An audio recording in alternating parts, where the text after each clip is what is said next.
Welcome to Hustle Radio, a podcast about the New York hustle mentality centered in the e-commerce industry, the official podcast of the e-comm cooperative.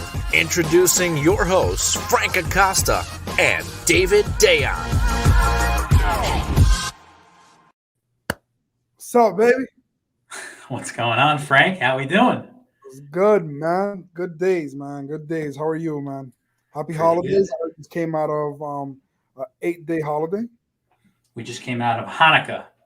Yeah, so must have been celebrating heavy donuts. Good time. 8 crazy nights. That's all I got to say. I hear you, man. I hear you. Happy holidays, man. Looking forward to many more of those. Yes. Before we get into anything about today's episode, I feel like we have to mention Amazon was down today. They might still even be down. I didn't check, but that's pretty crazy. I feel like we should just always mention when something like that happens. But anyways, on to the episode at hand today. We have a very special episode 24 of New York Hustle Radio. We have a very special guest today, Eric Suddarth from SellerRocket. Before we bring him on, I just want to mention that I know a lot of agencies. I know a lot of service providers in the industry. These guys are their own special kind of agency. They're showing up for sure. Forget about the fact that they're showing up. They're just all good people. I feel like there's not enough good people in the industry. We need more of them. Without further ado, how are we doing, Eric? Gentlemen, I feel so special, like a special guest to be here on New York Hustle Radio with both of you. And a belated happy Hanukkah, David. Hopefully you had a great Hanukkah. Frank, it's great to see you again. But always love talking to David and Frank. It's great to be here. So Eric, I don't know if you know, but we always go live with a song. I hope you like Kanye West because we got all of the lights from Hanukkah. Love it. Setting the right vibe. That's the most important thing of these episodes. You got to set the tone. I love it. All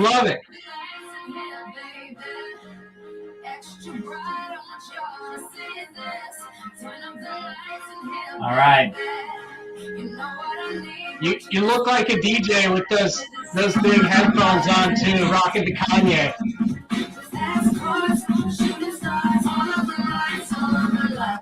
How are we doing, guys? That song is fire, man. It's a great song. I was thinking, I was like, we got to get something to work in the Hanukkah situation. So it's all good.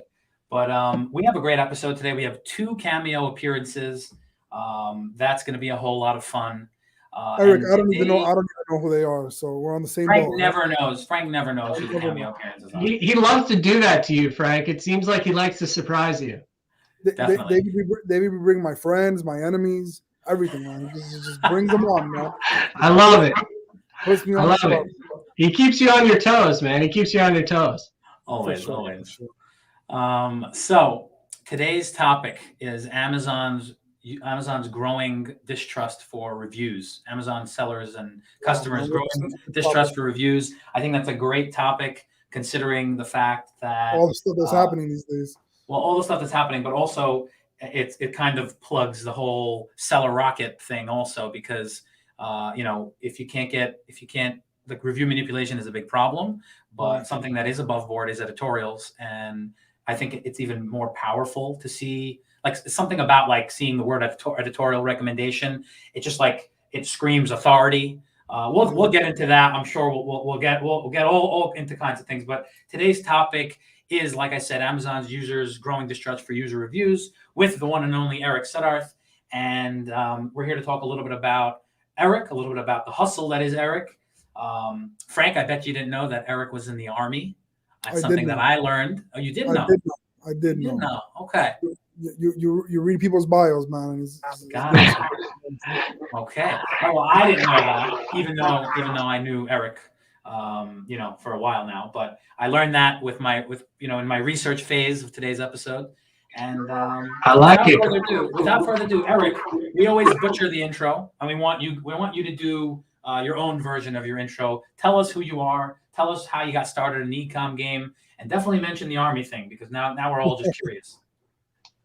Yeah. So first off, thanks again for having me today, David and Frank. So happy to be here. So I have a very interesting journey into the e-comm space for sure. But a little bit about myself. Married to 3 daughters, 11, 11, and 9. 3 blonde daughters. So they keep things interesting at home. Good luck, man. But, Good luck.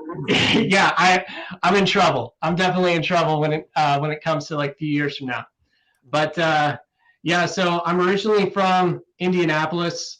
After high school, I decided to attend West Point, the United States Military Academy, out there in your neck of the woods, gentlemen. And so after I graduated from West Point, I served as an officer in the United States Army for 5.5 years, including a combat tour to Iraq. And so came back from Iraq in 2009, decided to leave active duty in 2011, and decided to go to Johnson & Johnson. I spent a few years there. Thank you for your service, man. We always got to call that out, man. Well, thank you. I appreciate that. Very kind of you. And so I went to Johnson & Johnson, did a leadership development program there for about 2.5 years, and then came back to Indianapolis and joined Eli Lilly and Company. I did different roles at Lilly in finance, sales, marketing, but I really love the commercial side of things. Sales and marketing is really where my passion is. And several other veterans had started what is now SellerRocket. We're all West Point grads, so the company as a whole is run by former West Point graduates and combat veterans, which is really cool. And so they recruited me into it as the company was growing incredibly fast. In the last, 4 months, we've grown more than 300 clients, nearly doubled in size. We now work with 800 plus clients, 3,500 plus brands. And so our sales and marketing function definitely needed some additional structure and scale because of the growth was kind of insane. And so I came on in July and have been on board ever since. Learned a ton, gotten to meet amazing people like these two guys. But yeah, so excited to be on board. And it's a really cool company, so fast paced. And I get to talk to such interesting people every day, sellers of all sizes. I've heard just amazing stories I met somebody the other day who she's in a band that travels around the country. And on the side, she's also like a 7-figure Amazon seller. You're like, how do you have time for that? But you can just meet such interesting people. But I've really enjoyed that the most at SellerRocket, is just getting to hear people's stories and then be able to help them figure out, hey, how can I help you sell more and make more money on Amazon? Let's call that out for a second, because I feel like, this is a first. Somebody who came from the Army to Amazon. I always love to point these out. If you go through our previous episodes, you're always going to see me pointing out, like, oh, you were a doctor and now you're an Amazon seller. Oh, you were an engineer and now I feel like I want to call out that you don't have any industry in the world that has such a diverse, like, you have people coming to Amazon from every walk of life and successful. And I feel like there's no school for Amazon. You kind of just got to be really dedicated. You got to be a hustler. That's probably why we have such an easy time finding guests for the episode, Frank. But I think that, just to point that out, you really do have a very diverse background with everybody that's in the industry today. That's like a really cool thing. I think it's like you can officially say that, I don't think there's any other industry that has such a diverse background for the people that are in it right now. So interesting. I love what I do. That saying, love what you do and never work a day in your life. Somehow I put in the hours and I consider myself just, not really working. I don't know. So I love it. It's enjoyable. It's amazing. And I'm proud to be in this industry. It's a great time to be in it and a great industry to be in. So. Definitely. Awesome. Yes. Well, and I'm glad now that you can check that box. You've had a veteran on this podcast. So boom, there you go. Yes. You're welcome. Okay. So let's talk a little bit about Why? I mean, you went from the Army to Johnson & Johnson to Eli Lilly, but why were you doing e-commerce in both of those roles, or the first entrance into e-comm was SellerRocket? First entrance into e-comm was SellerRocket. So the main reason that I made the jump to SellerRocket was just the excitement, the adventure, and just hearing the story about how this company started with really just two people, really in like one room with two laptops, and they had an idea. And to now we're supporting 3,500 brands, countries all over the world, and just thinking about getting to be a part of shaping that and shaping how we grow, and getting to talk to people that sell anything and everything. I love the idea of the pace too. I love being in healthcare, but sometimes the pace can be a little slow. It's a very regulated industry. Loved my time at both J&J and Lilly. Great companies, great people. But the pace and just the adventure, I'm kind of a risk taker. So this just, sounded like really interesting to me. I finished my MBA at Kellogg a couple of years before this. And so I thought, you know what, I'm going to make the jump and try this out. Also really like the idea of getting to work with fellow like-minded former combat vets. There's a hustle mentality that's out there sometimes with veterans, and knowing, hearing the story from our co-founders about how hard they had to hustle to get to where they've gotten to, and just the path to start this company, and the challenges they went through, but just the amazing success, the growth. I thought, you know what, I want to be a part of it. Let's try this out. And I couldn't be happier that I made the jump. That's awesome. That's awesome. I love it. So I want to talk a little bit about SellerRocket, Eric. I think that anyone who heard of SellerRocket knows editorial recommendations. So first, let's just start there. What is an editorial recommendation? How does one get an editorial recommendation? Give us a little bit, school us a little bit for any of those who don't know what an editorial is. Just educate us a little bit. Sure. No, great questions. And so at SellerRocket, we say that every other day of the year, minus Amazon Prime Day was like the one example this year where this wasn't the case.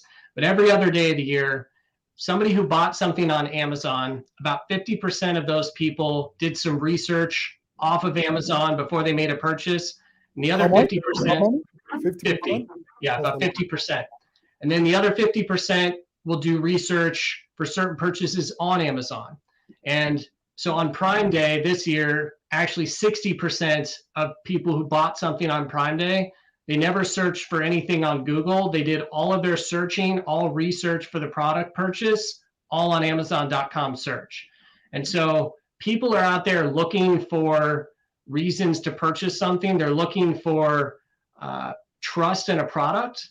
And especially in a competitive category where there are lots of options, they're trying to figure out, how do I know this is the right product for me? How do I know that this is the best brand? And so sometimes they'll be looking for that in user reviews, which I know we're going to talk about later. But people still trust names that they know.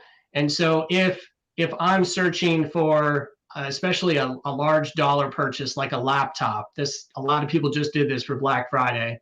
I want to know, does CNN or Forbes or Wirecutter, one of these types of sources of authority when it comes to like increasing my trust in the product, do they recommend this product? Do they say, you know what, this is a great laptop for you to purchase in 2021? And so I could do that research off of Amazon. I could do that research on Amazon, but I'm looking for articles. I'm looking for recommendations from publishers that I trust that tell me, you know what, this is a great product. You should look into this. And so if you go out on Google right now and you typed in best fill in the blank, any topic, you'll find hundreds of thousands of review articles or editorials that are all over the internet. But also, if you go out onto Amazon, you can also find hundreds of thousands of these editorials that live within Amazon.com.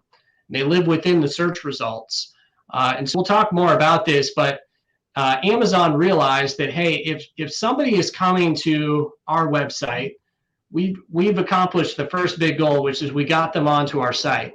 We want to make sure that they don't leave our site to go somewhere else to purchase that product. So if certain people need help with getting more trust that this is the right purchase for me, we can put trusted third-party editorial content on our website, and that might help more people feel confident to purchase a product. So really, this is not anything new. Editorials and reviews have been around for decades, going back to newspaper articles and such. But this is just a very common thing. People are doing this research all the time. Whether they know that they're looking for editorials, they're really just looking for something that's going to help them increase their trust that, okay, this is a product I should purchase. So hopefully that's helpful. Yeah, and you want to know something? It's also positioning, right? One thing is, if you have something like Business Insider, which I'm not sure if that's one of the companies you work with, just seeing that mark there is so much more important than Martha from Kentucky talking about a product, right? I think not only does it position the product in a better place, it also gives it that trust factor. Nowadays, with so many people leaving reviews, you really don't know who's leaving them, right? As we know, there's a lot of people that are just buying them. People call their whole family to buy products and to leave a review. And when you see a trusted name, this is why branding is so important, right? Where you see a company like CNN, or you see Business Builders or Entrepreneur, whatever it is that you use, you automatically say, listen, this is in your mind. You're like, I know this, I trust this. So it has a psychological effect on you purchasing your product, So I definitely agree with what you're saying. I want to add to that. I mean, you guys are probably familiar with the Amazon stores where they only have products 4 stars and above. Yes. So I'm not taking away from what you just said, and I think that today's topic is very true and a growing problem. But that being said, even with the growing distrust for the regular Amazon reviews, we still have, it still works. Like myself, first of all, just to officially put it on the record, I used to double check everything I would buy on Amazon on Google just to see if it was cheaper or whatever. I pretty much do all of my searching. Like I'm just using, like, I got holiday gifts this year. 100% of my search was done on Amazon. I didn't go anywhere else. I sort of knew what I wanted. Some of them I had to say gift for him, gift for her. Found what I wanted within 10 minutes, ordered it, and was done. I was happy to be so, like, I'm not trying to spend time shopping. I was just trying to get it done quickly. So I think that you have a lot of people who are just making their minds up where they're, all right, I'm going to Amazon, I'm staying here, I'm not going anywhere else. It's still nice to know that there's about a 50-50 split, some days more than others. But with reviews, I feel like there still is this whole idea of 4 stars and above. It still works. If I buy something on Amazon and it has thousands of reviews, I know that, it could be manipulated. I know that people could buy reviews and do giveaways. Now that that's done with, that's going to change so much. Yeah. But I do feel that even though it's growing, the distrust, it's still very trustworthy. So like we're coming from, like, let's just say a 95% trust factor to maybe now it's getting closer to 70 or 60, but it's still very high. It's still something that is like, I mean, you have real people who are leaving real reviews, and then you have the fake guys too. But for some reason, most of the world just forgot about, very conveniently forgot about the fact that some of these reviews were all fake, and they're just buying the product anyway. So I don't know. It seems like it's something that is coming from a very, very trusted place to, and like we're saying, the distrust is growing day by day. And somebody mentioned to me that every day in the Amazon world is like a year. So so it seems like day by day, but really each day is a year. So things are changing, and just because today it might be 75% doesn't mean tomorrow it won't be much less. I think that's a great pivot into today's topic about users growing distrust. So Eric, take it away. Tell us a little bit about what you're seeing behind the scenes over there. Sure. And so, if you don't have to take my word for this. If you go out and spend 15 minutes on Google, you'll find tons of articles about this topic. You'll find articles to David's point about, folks that have been, caught paying for reviews. You'll find examples of fake reviews where when you read the actual review about the product, or the review that's written is not actually about the product that is on the page. It was basically like copy pasted from somewhere else. You'll read about things like this. I found this one very interesting article from Marketing Land. And so in this article, this is from a few years ago, but they had done a bunch of research about some pretty competitive categories on Amazon. So beauty products, sneakers, and also supplements. And these are their numbers, not mine. But Marketing Land in this article quoted that 63% of reviews in the beauty products category are fake. 59% of reviews about sneakers are unreliable, and 64% of reviews about supplements cannot be trusted. And so, still there are many people that will look, and I know I find myself doing this too. But one of the first things you do when you're looking at a product on Amazon, you're looking at the stars and the number of reviews, and that's very common. But sometimes, I know this happens to me, we have clients that tell us this too. Sometimes people will say, have there really been 25,000 4.9 star reviews on this product? Like, that seems absurd. Or, how come the ratings, the average rating is so high, but I scroll through and I see some like really negative comments from people about this product, but there are so many thousands of 5-star reviews that have kind of drowned that out. So there's definitely a distrust there. We've also, if you search around, you'll find content talking about certain reviews being written by bots, and black hat tactics around this, and different things. So, at SellerRocket, we can't control what's happening out in the marketplace. There are going to be bad actors that are going to do things like this. But what we say is, what if we could bring, when it comes to your brand, what if we could bring a trusted name, next to your brand? So Frank was talking about Business Insider, but if you have a good product and there's a trusted brand name of a publisher that's going to stand behind it, that can really like stand out ahead, or like in front of the noise of, and the potential distrust of, where did these 25,000 5-star reviews come from? Are they real? Maybe they are, maybe they're not. But this kind of allows somebody to really say, like, okay, I think I can trust that. If Business Insider or Good Housekeeping or one of these types of brand names is standing behind something, hey, that means something to me. Yeah, for sure. I couldn't agree more. Yeah, and I think that it's going to continue to grow that way with like I said, the manipulation rules that just came out. You have a lot of changes happening, and I think it's only going to get more and more more and more difficult to generate reviews, and difficult to trust the reviews that are on there.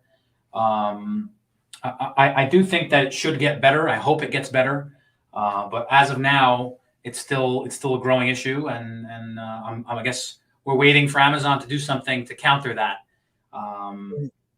There's definitely a lot, and I feel like every time they squash something, another thing pops up. But that's just what Amazon is. It'll always change. We have our cameo appearances. We actually have both of them. I'm going to add them in one at a time. Hey, Maya. Hey, how's it going? What's going on? Not Wow. listening in. I forgot my shirt, Eric. I'm so sorry. I was going to say that didn't hurt here or here. That hurts right here in the heart. So actually, I wanted to bring this up for a second. I love that logo, Frank. Can we get a little feedback on that SellerRocket logo? It's a cool logo. Yeah, for sure, man. I was just looking at your website earlier this morning, and I love the whole rocket concept. Eric, yeah, okay. Go ahead. Sorry, Frank. Go ahead. So I love the whole rocket concept, man. It's like it signifies growth, scaling, and just good vibes in general, man. Very good branding. Well done. So go ahead, Eric. No, I was just saying thank you. I'd love to take credit for it, but I had no part in it. So I didn't either, honestly. It still looks very cool. So Maya, tell us a little bit about your role over at SellerRocket. What are you doing there, and what does your day-to-day consist of? Yeah, so I do a lot of the marketing for SellerRocket, which has been really fun so far because we are super high growth, and it's changed a lot since I started. I started back in April. Right now, my day-to-day is more focused on like building partnerships and expanding, just like fixing our website and making changes like that. It used to be a lot of like writing blogs and stuff, but we're moving away to doing more like webinars and things. So Nice. Okay, so on the note of partnerships, Eric already knows this because I told him this off stage. But on the note of partnerships, I have a potential partnership for you. I'm going to bring on this next cameo appearance here. Hey, Darby, how we doing? Hey, what's going on, David? Eric, Maya, Frank, nice to see y'all. Eric and Maya, allow me to introduce you to Darby. Definitely one of my favorite guests we've had on the podcast. Yeah, Darby is a copywriter, amongst a whole bunch of other things. I'll have to send you the episode that we did with him for you to really learn. Darby, I'll let you do like a quick 60-second intro to who you are, but I definitely, I was planning on making an intro between you guys, and I figured, hey, why not do the intro on a podcast live for the whole world to see, Love it. Right. Awesome. Well, so good to meet you, Eric. I guess the 60-second rundown of myself is I started working on the e-commerce space back in 2017 as an Amazon seller, went through that process launching a private label brand, which did well and then got swamped by a lot of the exact same products that came to market, and caused me to pivot into copywriting, specifically for Amazon sellers. And so I've been doing copy and creative direction for the last 2-3+ years. In that regard, this last year, I was looking for a way to kind of scale up what I'm able to do on the outputting side. And so I partnered with a new AI copywriting company called Jarvis and started working with them to develop some templates around Amazon e-commerce specific product descriptions. That led me into writing like a 100-page lead generation book for my business called Amazon Copywriting Secrets. I wrote it over like a 72-hour period in a weekend. And that kind of kicked off another area of my business where I now help business owners write books that generate leads for their different products and services. So it's kind of how I mix the two. I juggle quite a few things in that regard with using people, helping them train the tool. But applying I thought I had the book on my shelf, Darby. I usually have it on my shelf, but somebody borrowed it from me. So I was going to show it off. I'm a terrible author. I didn't even have one in arm's reach. But yeah, I guess that's the rundown of kind of myself. And now specifically on the Amazon side, I'm kind of like a fractional creative director for Amazon sellers and agencies who need someone to tie the copywriting and the design together so it's cohesive and in line with what the brands are trying to represent. Awesome. For sure. I'm not sure what happened to David. Sorry, yeah, technical difficulties. I was trying to find the I have a book on my shelf usually. Yeah. But it's not there. Somebody borrowed it, so I was gonna try to pull it up. I took it one of these days that I was in your office. I just left with it. Gone. Borrowed. I have a collection of all my favorite books up there regarding Amazon. So definitely, it was a good read, Darby. It was a good. I think you're working on another one now. No? Yeah, I am. Second one, technically the fourth one.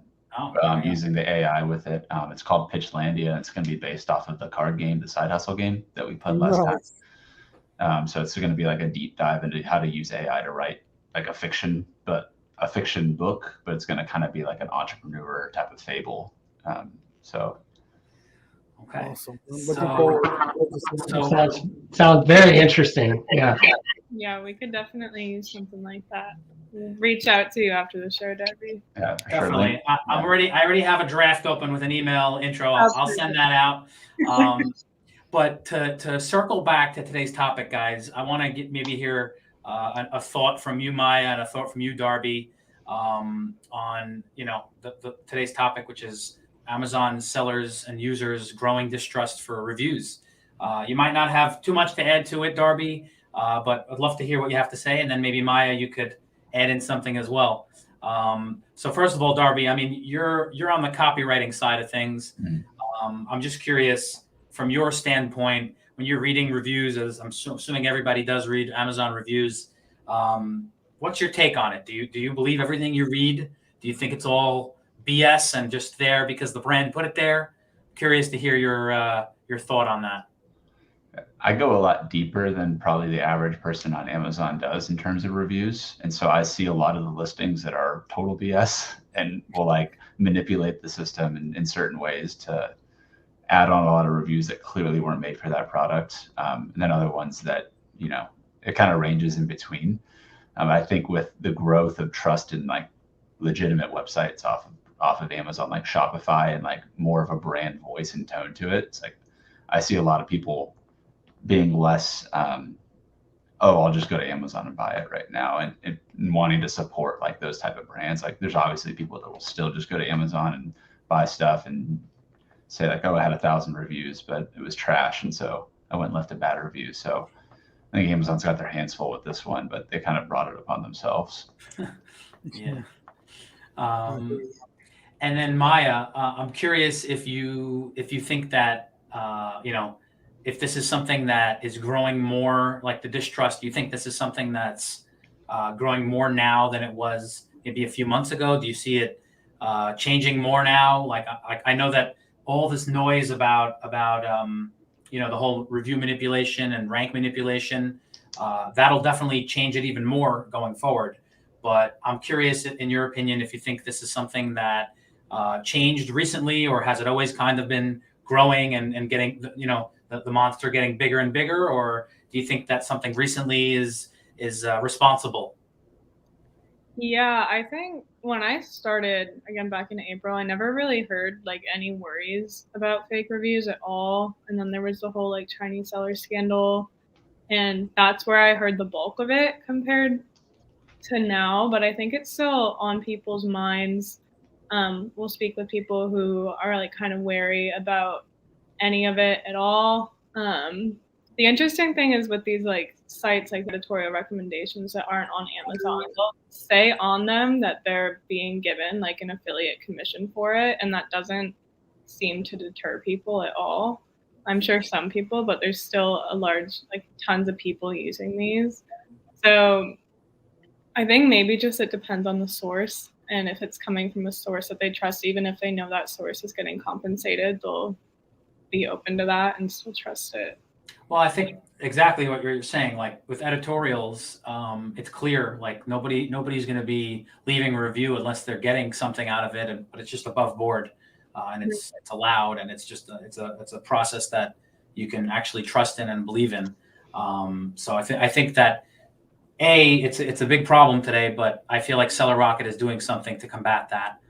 So kudos to you guys, and I definitely think that more and more people are going to make that realization sooner or later with all the changes that have happened recently.